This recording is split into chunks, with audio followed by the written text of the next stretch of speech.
Bismillahirrahmanirrahim. Assalamualaikum warahmatullahi wabarakatuh. Alhamdulillah, wassalatu wassalamu ala rasulillah wa ala alihi wa sahbihi wa man walah. La hawla wa la quwata illa billah. Asyhadu an la ilaha illallah wahdahu la syarikalah, wa asyhadu anna muhammadan abduhu wa rasuluh, la nabiyya wa la rasula ba'dah. Amma ba'd, Bapak Ibu yang kami muliakan, jemaah salat subuh yang semoga selalu dirahmati oleh Allah Subhanahu wa taala. Segala puji hanya milik Allah. Kita memuji, menyanjung dan juga mengagungkannya kepada zat satu-satunya zat yang telah mencipta, satu-satunya zat yang mengatur, menguasai alam semesta ini. Dialah Allah Subhanahu wa taala. Konsekuensi dari itu semua adalah kita menjadikannya sebagai satu-satunya zat yang paling berhak untuk disembah dan diibadahi dengan benar, serta tidak ada yang paling berhak untuk kita puji, kita puja kecuali Dia, Allah Subhanahu wa taala. Salawat dan salam kita haturkan dan semoga tetap tercurah kepada suri tauladan kita, beliau Nabi Muhammad sallallahu alaihi wasallam, kepada keluarga beliau, para sahabat dan siapapun di antara umatnya yang senantiasa mengikuti petunjuk dan sunnah-sunnahnya sampai hari kiamat kelak.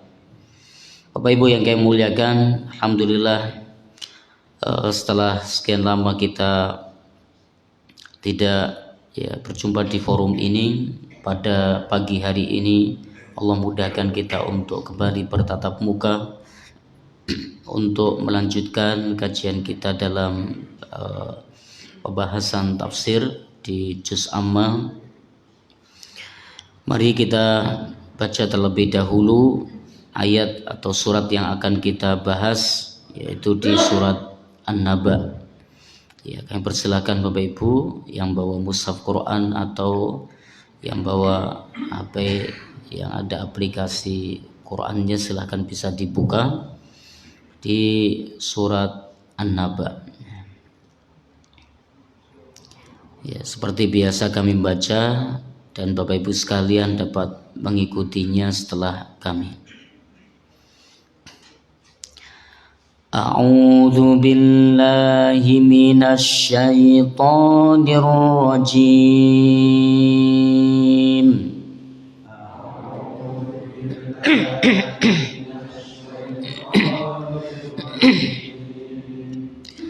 Bismillahirrahmanirrahim.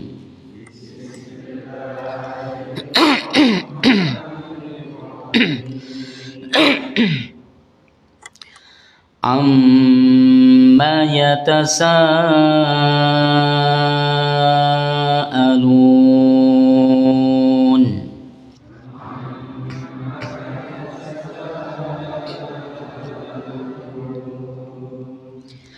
Anin naba'il azim.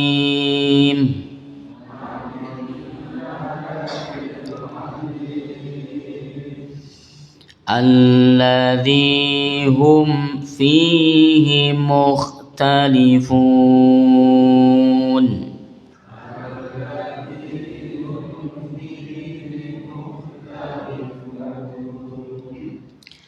Kalla saya'lamun.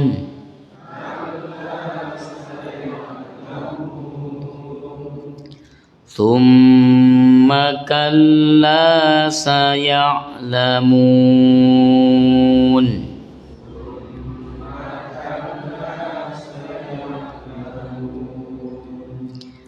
Alam naj'alil arda mihada.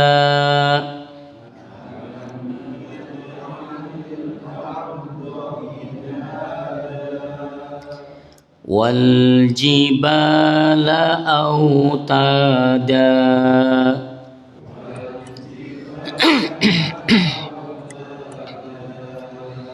وخلقناكم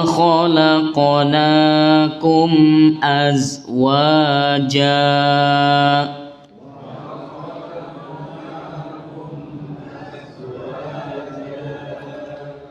وجعلنا نومكم سباتا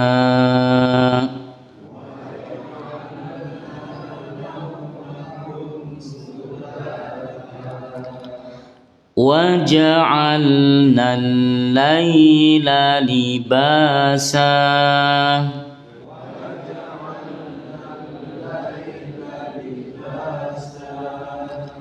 وجعلنا النهار معاشا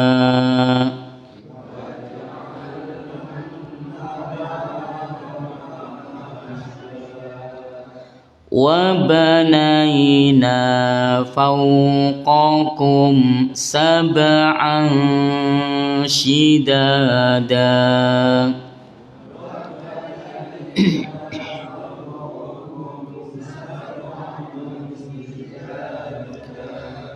وجعلنا سراجا وهاجا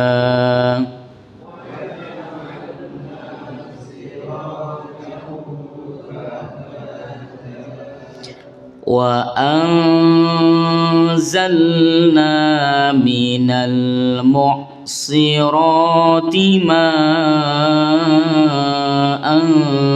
ثجاجا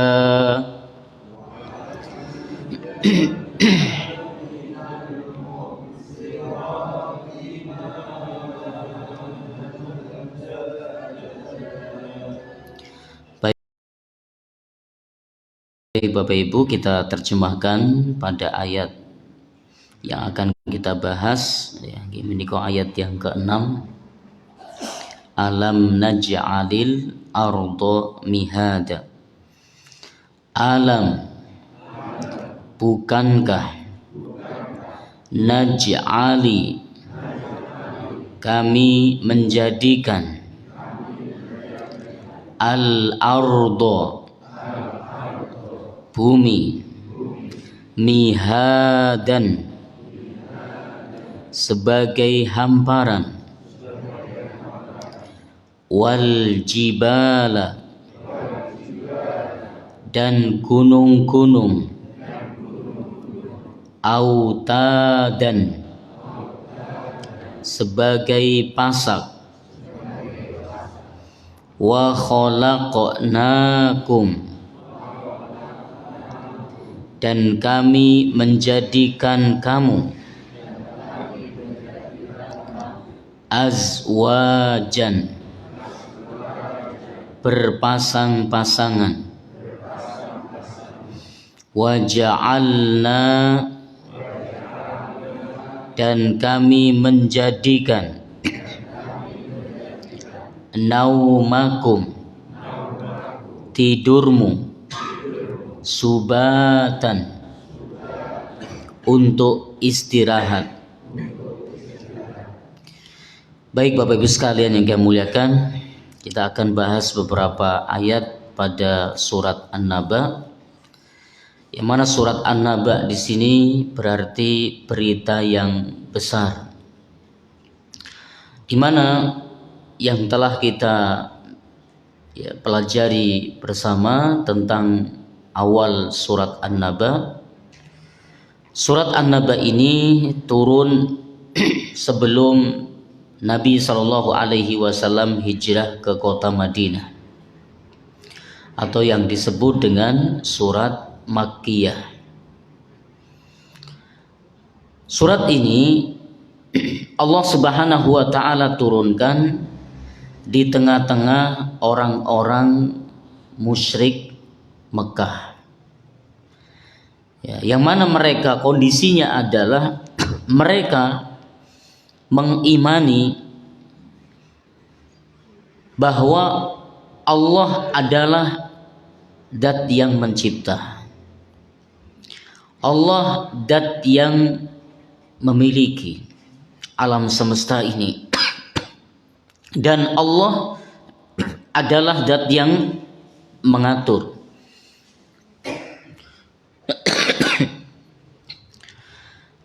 Allah Subhanahu wa taala, ya, mereka yakini sebagai satu-satunya pencipta, pemilik, penguasa, pengatur, ya, alam semesta ini.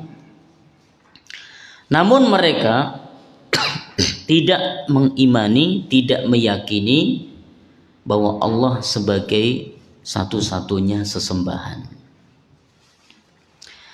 Dan mereka juga tidak meyakini bahwa adanya kehidupan setelah kematian.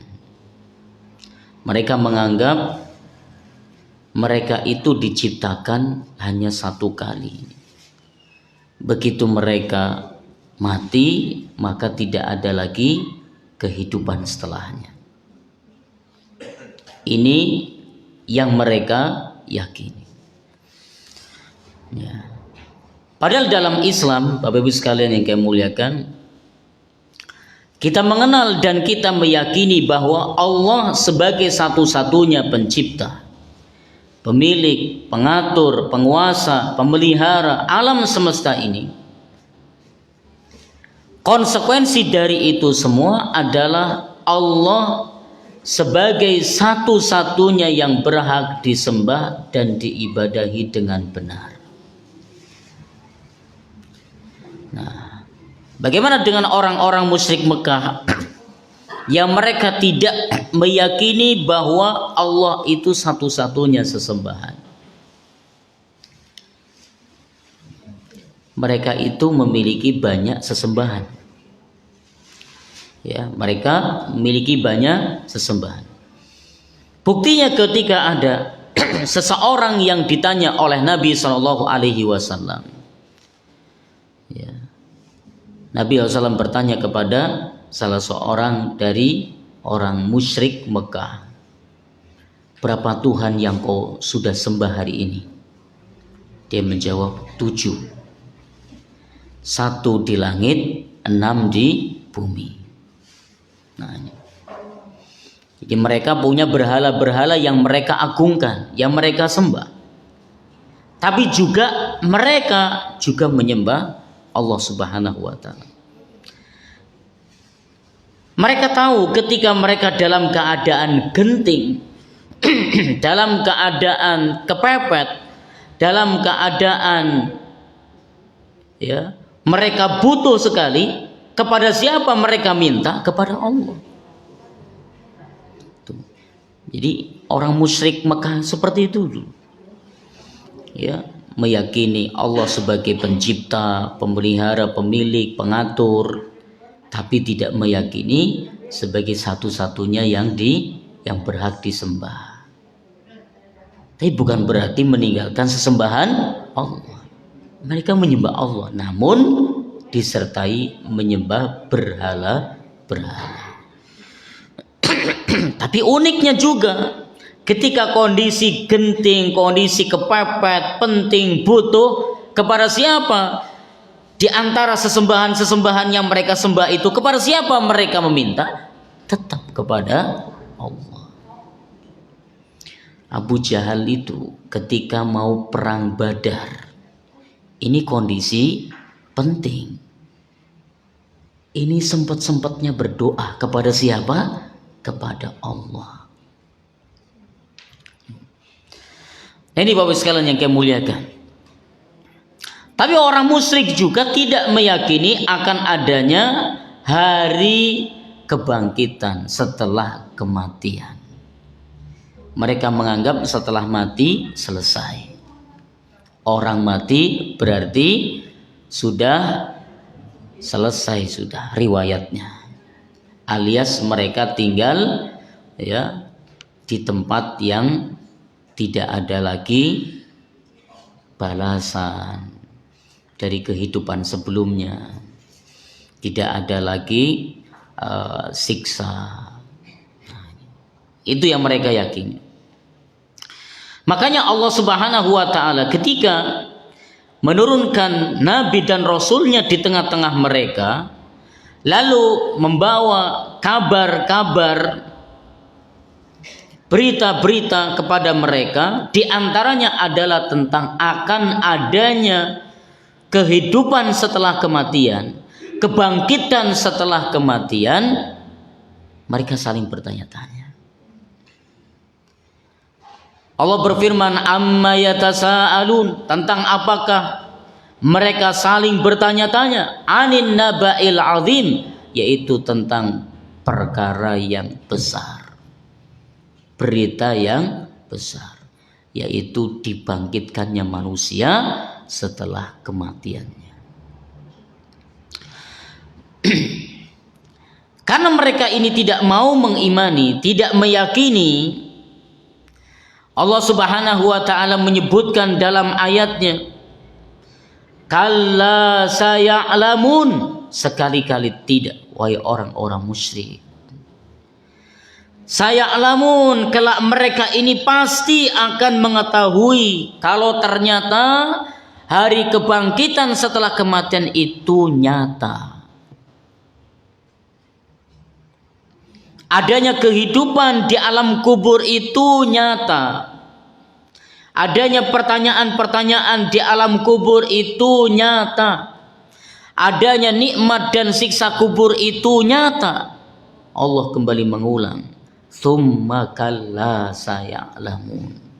Kemudian sekali-kali tidak sebagaimana yang mereka yakini, akan tetapi saya'lamun, pasti mereka akan mengetahui.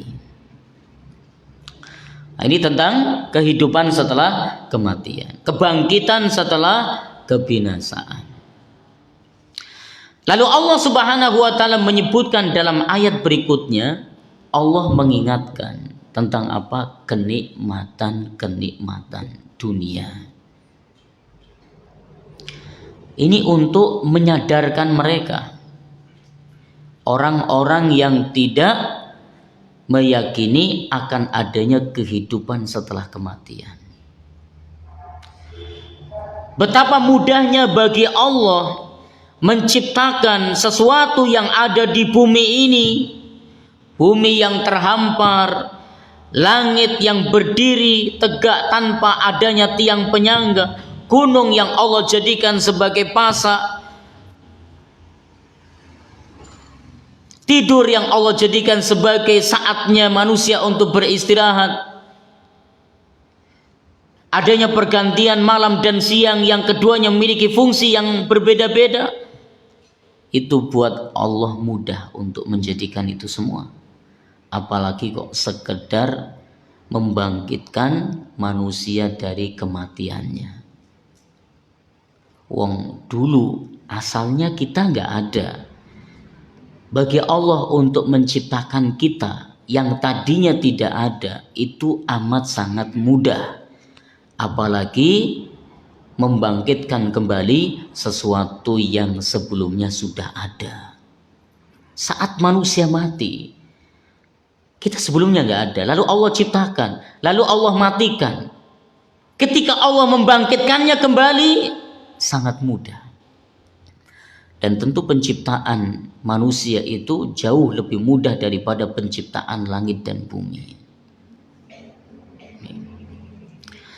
Bapak Ibu yang kami muliakan, meyakini dan mengimani akan adanya kehidupan setelah kematian itu sangat penting. Kewajiban setiap muslim meyakini akan hal tersebut. Karena orang ketika meyakini adanya kehidupan setelah kematian, adanya pembalasan dari apa yang diperbuatnya saat dia hidup di dunia, akan adanya kebangkitan setelah kematiannya manusia, akan adanya hari pembalasan, hari dihitungnya amal, akan membuat kita lebih berhati-hati dalam bersikap, berucap dan berbuat. Karena setiap kebijakan yang kita ambil akan dipertanggungjawabkan. Setiap ucapan yang keluar dari lisan kita akan ditanya. Setiap yang kita perbuat di alam dunia ini itu akan dihisab, dihitung, diadili. Sehingga mana yang zalim, mana yang terzalimi itu akan mendapatkan balasan, keadilan dari Sang Pencipta dan Sang Penguasa alam semesta, Allah Subhanahu wa taala. Coba kalau orang itu ya tidak yakin, tidak mengimani akan adanya pembalasan setelah kematiannya, kebangkitan setelah kematian, orang akan bersikap seenaknya. Wong hidup cuman sekali. Ya mereka anggap begitu, hidup cuman sekali. Begitu mati ya sudah selesai. Tidak ada motivasi dia untuk berhati-hati dalam berucap, untuk berhati-hati dalam berbuat. Nah, ini. Bapak Ibu sekalian yang dimuliakan oleh Allah Subhanahu wa taala, maka Allah mengingatkan kita terkhusus untuk mereka orang-orang musyrik Mekah dengan firman-Nya, alam naj'alil arda mihadan. Bukankah kami telah menjadikan bumi ini terhampar untuk manusia? Makna mihadan ini ada dua. Yang pertama adalah mumahadan, artinya dipersiapkan. Jadi bumi itu dipersiapkan. Alam naj'alil arda mihadan. Bukankah kami telah menjadikan bumi itu dipersiapkan. Untuk siapa? Manusia. Untuk kita semua. Ketika manusia ini hidup di bumi ini, Allah sudah mempersiapkan bumi ini siap. Untuk apa? Untuk ditempati manusia. Tempat yang cocok. Dibangun tempat berteduh rumah. Ditanami tempat atau sarana mereka untuk mencari penghidupan. Ditanami.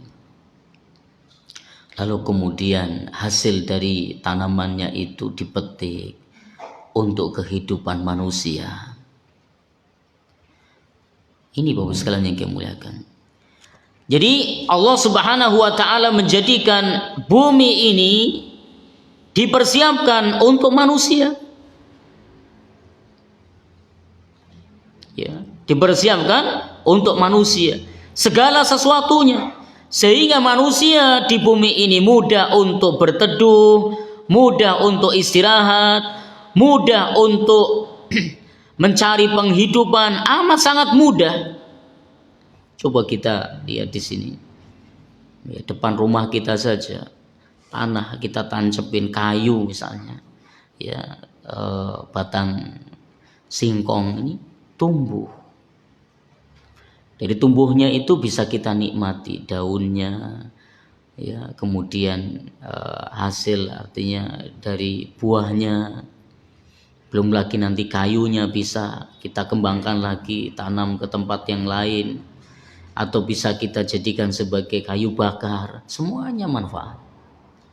Dan itulah bumi ini dipersiapkan untuk kehidupannya manusia. Alam naj'alil arda mihadan. Bukankah kami menjadikan bumi itu dihamparkan? Makna yang kedua, mihadan di sini artinya adalah, ya, ketika seorang ahli qiraah membaca mahdan, ini artinya adalah kasur yang disiapkan untuk bayi. Seseorang ketika punya anak, bayi itu lahir, tentu sudah mempersiapkan di mana nanti tempat tidurnya, seperti apa, dia carikan, dia belikan, Bagaimana bayi itu nanti bisa tidur dengan nyaman, dengan enak, dengan tenang. Maka yang namanya mihadan ini asalnya adalah tempat tidur untuk bayi. Sehingga apa? Bayi itu bisa tidur dengan nyenyak, istirahat dengan nyaman. Maka Allah jadikan bumi ini sebagai tempat apa?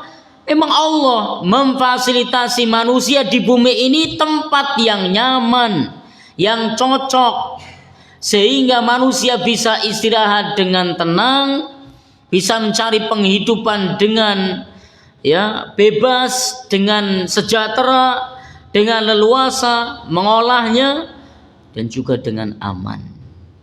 Itu ditempati manusia. Bapak Ibu sekalian yang kami muliakan, ini nikmat yang luar biasa. Allah siapkan bumi ini tempat yang nyaman untuk manusia, tempat yang cocok untuk manusia. Alam naj'alil arda mihadan. Bukankah kami menjadikan untuk manusia bumi ini sebagai tempat yang terhampar, disiapkan. Lalu Allah menyebutkan karunia-Nya yang lain. Dan Allah ingin manusia ini mengambil hikmah tentang kekuasaan Allah.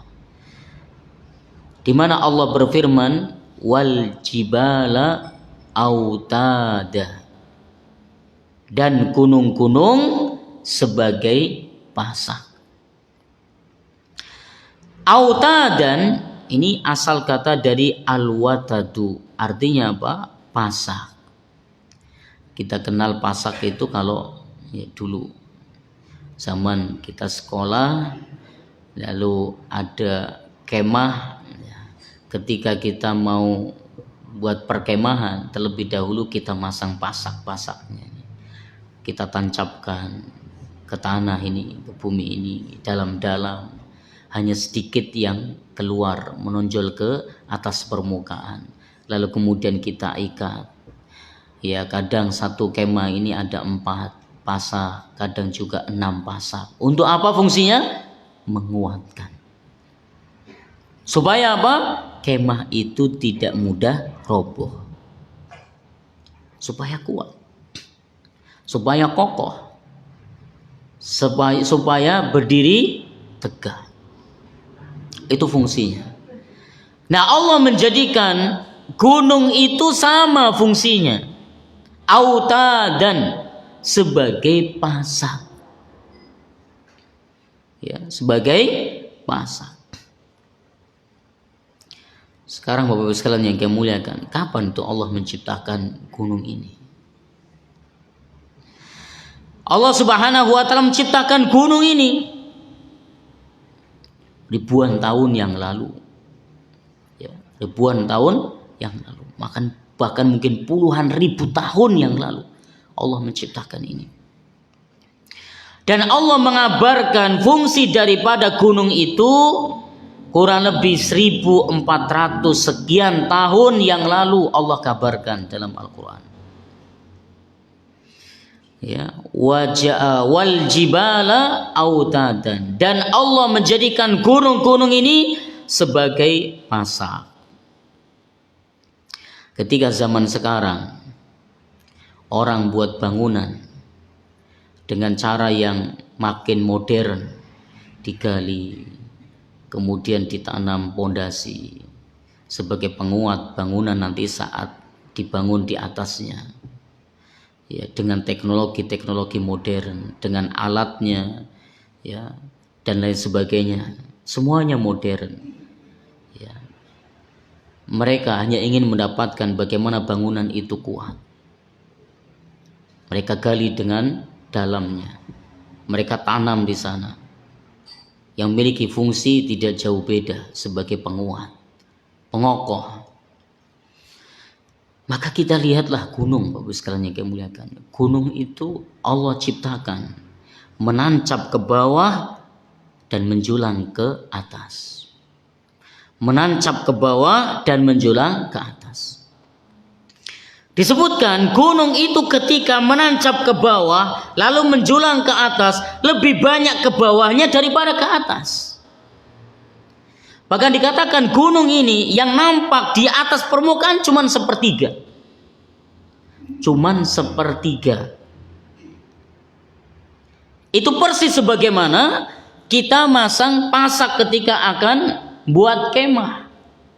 Pertanyaannya, mana yang lebih banyak? Yang menancap ke bawah atau menonjol ke atas? Lebih banyak ke bawah atau ke atas? Ke bawah. Dan itu gunung yang kita lihat sekarang. Kokohnya, menjulang tinggi, itu cuman kurang lebih sepertiga yang nonjol. Selebihnya kemana? Menancapnya ke bawah. Ya. Karena gunung ini Allah ciptakan sebagai penguat, sebagai pasak. Nah, ini Bapak sekalian yang dimuliakan oleh Allah Subhanahu wa taala. Maka gunung ketika meletus ya nggak habis-habis. Selalu mengeluarkan isinya. Bahkan ya material yang sangat-sangat banyak. Sekian tahun nggak habis-habis. Diambili manusia, dimanfaatkan oleh kita. Ini. Karena memang gunung ini Allah jadikan pasak. Jadi menancapnya ke bawah itu lebih banyak. Adapun yang menonjol ke atas itu cuman sepertiga. Tapi kita ini manusia ini jarang yang mau memperhatikan ciptaan Allah yang bernama gunung. Bapak Ibu sekalian yang dimuliakan oleh Allah Subhanahu wa taala. Supaya apa? Gunung ini menancap ke bawah, menonjol ke atas hanya sebagian. Ya Allah jadikan supaya bumi ini stabil. Bumi ini stabil. Walaupun gunung itu berada di padang pasir. Ya, walaupun gunung itu berada di padang pasir, itu bukan berarti kemudian tumpukan pasir demi pasir yang mudahnya ketika kena angin akan hancur, akan hilang sedikit demi sedikit, tidak. Tetap saja gunung itu kokoh, kuat. Ketika seseorang itu pergi ke tanah suci, maka melihat bagaimana bukit Uhud, ya bukit Uhud di tengah padang pasir Jazirah Arab, ternyata kokohnya luar biasa. Ternyata kuatnya luar biasa, bukan sekedar tumpukan pasir yang akan berterbangan ketika terkena atau tertiup angin, tidak. Kokoh luar biasa. Wal jibala autada, dan gunung-gunung yang kami jadikan sebagai pasak. Lalu Allah menyebutkan kenikmatan selanjutnya untuk manusia, wa khalaqnakum azwaja. Dan kami menjadikan kalian itu berpasang-pasangan. Allah Subhanahu wa taala menjadikan makhluk terutama manusia ini berpasang-pasangan. Laki-laki, perempuan. Allah juga menjadikan makhluknya yang lain di bumi ini semua berpasang-pasangan. Bahkan listrik pun berpasangan. Ada positif, ada negatif. Tentu bukan serta-merta Allah jadikan berpasang-pasangan lalu hanya yang kita tahu, sebagaimana yang kita tahu hanya memiliki fungsi ini, fungsi itu, tidak. Banyak faedah untuk kita ambil pelajaran darinya. Di antara faedahnya, kenapa Allah menciptakan makhluk itu berpasang-pasangan? Yang pertama, Allah Subhanahu wa taala ingin menjelaskan bahwa Allah itu zat yang Maha Esa, tidak butuh partner. Jadi berbeda antara pencipta dengan yang dicipta, antara khalik dengan makhluk. Kalau yang namanya makhluk, semua Allah ciptakan berpasang-pasangan. Kenapa? Karena mereka hanya akan bisa hidup, bisa manfaat saling bisa melengkapi ketika dengan pasangannya. Coba kalau listrik itu ya negatif dengan negatif gak jadi, plus dengan plus gak jadi, begitu pula yang lainnya demikian. Tapi kalau sang pencipta kebalikannya, Allah gak butuh partner. Allah dat yang maha satu-satunya. Maka ini kebalikan dengan makhluk. Makhluk butuh, sehingga Allah ciptakan berpasang-pasangan. Tapi kalau Khalik, sang pencipta, itu tidak. Allah tidak butuh partner. Makanya Allah sebutkan Qul huwallahu ahad. Katakanlah, dialah Allah itu dat yang maha esa, maha satu-satunya. Sebagaimana Allah Subhanahu wa taala firmankan dalam ayatnya yang lain, Badi'us samawati wal ard, anna yakunu lahu waladun wa lam takul lahu sahibah, wa khalaqa kulla syai'in wa huwa bikulli syai'in alim. Dialah Allah yang menciptakan langit dan bumi. Anna yakunu lahu walad, bagaimana mungkin dia itu punya anak. Walam takun lahu sahibah, padahal dia tidak memiliki partner, tidak memiliki istri. Wa khalaqa kulla syai'in, dia menciptakan segala sesuatu. Wa huwa bikulli syai'in alim, dan dia mengetahui segala sesuatu. Wa annahu ta'ala jaddu rabbina mattakhadha sahibatan wala walada. Kata Allah Subhanahu wa taala dalam surat Jin, Allah mengatakan, dan bahwasanya Allah itu zat yang maha tinggi. Mattakhadha sahibatan wala walada. Allah itu tidak butuh partner, tidak memiliki atau tidak beristri, juga tidak beranak. Jadi Allah itu ya sang pencipta, kebalikan dengan yang dicipta. Ketika Allah menyebutkan wa khalaqnakum azwajan, dan Allah menjadikan kalian itu berpasang-pasangan, maka kita ambil pelajaran darinya, berarti Allah itu esa, tidak punya partner. Yang kedua, di antara faedah yang kedua dari ayat ini adalah ketika Allah menjadikan kita ini berpasang-pasangan, makhluk di bumi ini semua berpasang-pasangan, ini memiliki fungsi yang amat sangat penting. Berarti apa? Kesempurnaan dari manusia itu adalah hidupnya berpartner. Laki-laki ia berpasangan dengan wanita. Dan laki-laki ini yang sehat, yang normal, tidak akan bisa menjadi sempurna kecuali dengan adanya partner wanita, yaitu istri.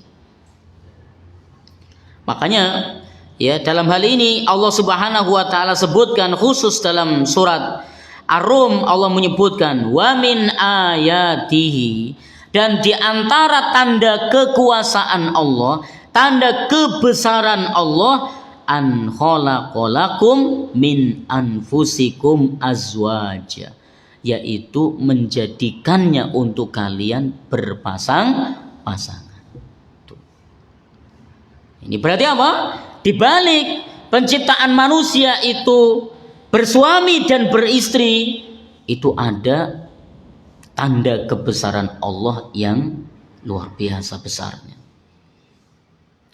Apa kira-kira? Kata Allah Subhanahu wa taala, litaskunu ilaiha, agar satu sama lain itu menjadi tenang, menjadi tentram, menjadi bahagia. Nah ini. Wa ja'ala bainakum mawaddatan wa rahmah, dan Allah menjadikan di antara kalian suami dan istri mawaddatan, yaitu rasa kasih sayang, wa rahmatan, ya, dan rahmat, ya. Mawaddatan, cinta, wa rahmatan, dan kasih sayang. Inna fi dzalika laayatin liqaumi yatafakkarun. Sesungguhnya di dalam penciptaan laki-laki berpasangan dengan wanita yaitu istrinya, begitu pula sebaliknya. Apa kata Allah Subhanahu wa taala? La ayatin, sungguh terdapat tanda-tanda kebesaran Allah. Tapi apa? Apakah semuanya bisa mengambil, bisa memahami, bisa melihat tanda-tanda kebesaran Allah dari pasangan laki-laki dan wanita, suami istri? Tidak. Allah khususkan. Siapa mereka yang bisa mengambil pelajaran dan hikmahnya? Liqaumin yatafakkarun. Hanya untuk kaum orang-orang yang mau berpikir. Jadi di sini jelas Allah Subhanahu wa taala menyebutkan kesempurnaan seorang lelaki, dia akan bahagia. Mana seorang itu sehat, seorang itu normal, dia akan bahagia manakala ada istri. Begitu pula sebaliknya, seorang istri, dia hanya akan bisa hidup tenang, nyaman, bahagia, ya, manakala apa? Ada seorang suami. Seberapapun bahagianya orang yang jomblo, yang bilang saya enak-enak aja tuh, senang-senang saja, bahagia, jomblo, hidup sendiri, itu dusta. Allah yang menyatakan dalam ayat ini, seorang lelaki yang sehat, yang normal, dia akan bisa hidup tenang apa? Manakala bersama istri. Dan sebaliknya. Ini menunjukkan bahwa makhluk itu akan sempurna ketika berpasangan. Itu Bapak sekalian yang kami muliakan. Jangankan manusia, listrik saja kalau berdiri sendiri hanya negatif ya nggak jadi. Kita lihat lampu yang nyala ini karena apa? Negatif dan positif. Ya, negatif dan positif. Makanya kalau ya makhluk itu menyalahi fitrahnya manusia, manusia itu menyalahi fitrahnya, yaitu apa? Laki-laki pasangannya dengan laki-laki, maka ini sudah terbalik fitrahnya. Listrik saja kalau plus dengan plus gak jadi, konslet dia. Gimana manusia? Nah, bagaimana dengan manusia? Nah ini bagus sekali nih. Makanya Allah ini mengingatkan kepada kita, wa khalaqnakum azwaja, dan Allah menjadikan untuk kalian itu pasangan. Kita ini ketika memelihara ayam, melihara binatang ternak, kita berharap dari binatang ternak ini tumbuh kembang dan menjadi banyak, beranak pinak, terus bertambah dan bertambah. Itu apa rahasianya? Ya ketika kita melihara jantan dan betina, ketika ada percampuran, bertemunya antara jantan dan betina akan berkembang. Bagaimana kalau semuanya jantan? Ya nggak akan nambah-nambah, ya mustahil. Sekalian yang kami muliakan. Lalu kemudian Allah Subhanahu wa taala menyebutkan, wa ja'alna naumakum subata, dan kami menjadikan tidurmu itu sebagai istirahat. Kenapa Allah menyebutkan hal ini? Ini menunjukkan bahwa tidur itu nikmat. Tidur itu nikmat. Kita bisa merasakan betul betapa nikmatnya tidur ketika kita pertama dalam kondisi kita sangat lelah.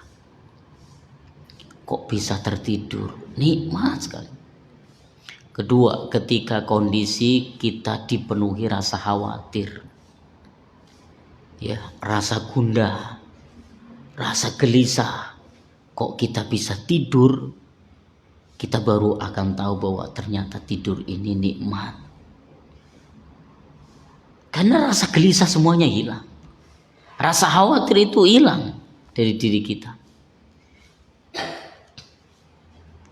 Maka dulu kaum muslimin saat akan perang Badar, bayangin perang Badar Bapak sekalian. Ya, perang Badar berapa jumlahnya kaum muslimin? Cuman 300. Orang-orang musyrik Mekah berapa? 1000. Bahkan lebih daripada 1000.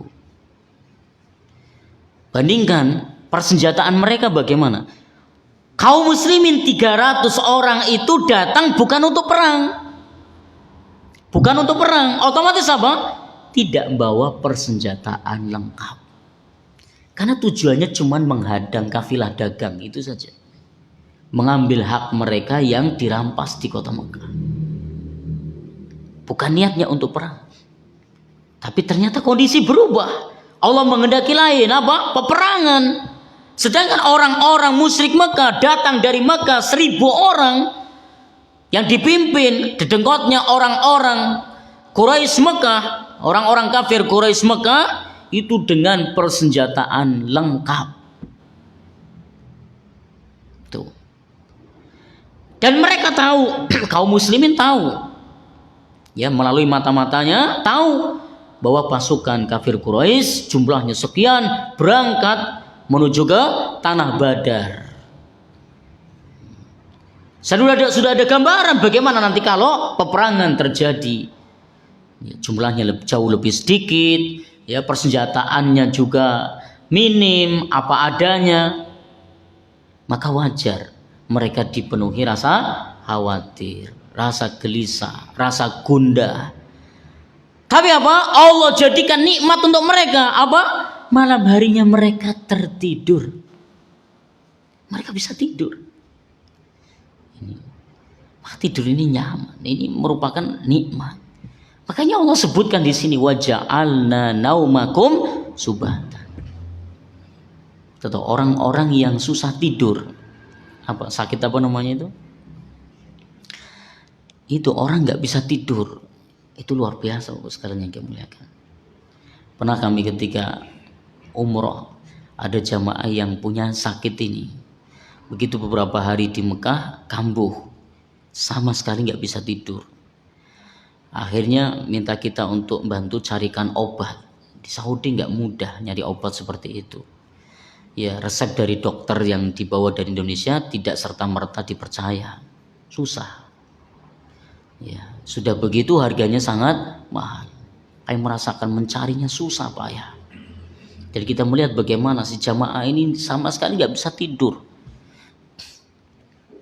Ini Bapak yang kami muliakan. Kita ketika mendapati kasus seperti itu, orang nggak bisa tidur, sementara kita tidurnya dengan nyenyak. Ya nggak cuman kalau malam hari, ya nggak cuman kalau di atas tikar atau atas kasur, di tempat mana saja begitu ya punggung nempel langsung tidur. Wah ini nikmatnya luar biasa. Ini waja'alna naumakum subhan. Dan Allah jadikan tidur kita ini sebagai istirahat.